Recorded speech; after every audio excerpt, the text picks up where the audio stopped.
জাতীয় নাগরিক কমিটি ও বৈষম্য বিরোধী ছাত্র আন্দোলনের উদ্যোগে আত্মপ্রকাশ করতে যাওয়া নতুন রাজনৈতিক দলের শীর্ষ পদে কারা আসছেন তা প্রায় চূড়ান্ত হয়েছে বলে জানা গেছে।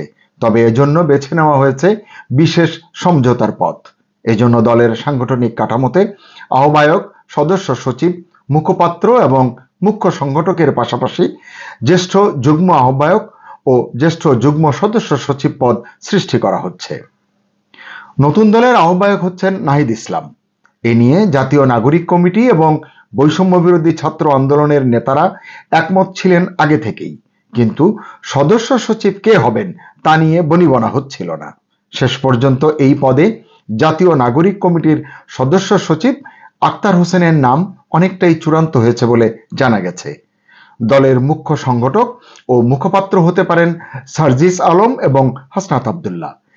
শিবিরের ঢাকা বিশ্ববিদ্যালয় শাখার সাবেক সভাপতি আলী আহসান জোনায়েদকে জ্যেষ্ঠ যুগ্ম আহ্বায়ক করার কথা ভাবা হচ্ছে।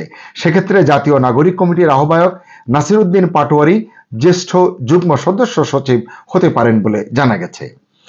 এছাড়া জাতীয় নাগরিক কমিটির মুখপাত্র সামান্তা শারমিন, যুগ্ম আহ্বায়ক সরওয়ার তুষার, তাসনিম জারা, আরিফুল ইসলাম আদিব, যুগ্ম সদস্য সচিব অনিক রায়, মাহবুব আলম, অলিক মৃ এবং বৈষম্য বিরোধী ছাত্র আন্দোলনের মুখ্য সংগঠক আব্দুল হান্নান মাসুদকেও গুরুত্বপূর্ণ পদে দেখা যেতে পারে।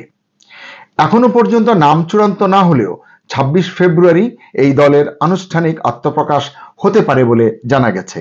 তবে অন্য একটি সূত্র বলছে শেষ পর্যন্ত আরো দু একদিন পেছাতে পারে নতুন দলের আত্মপ্রকাশ।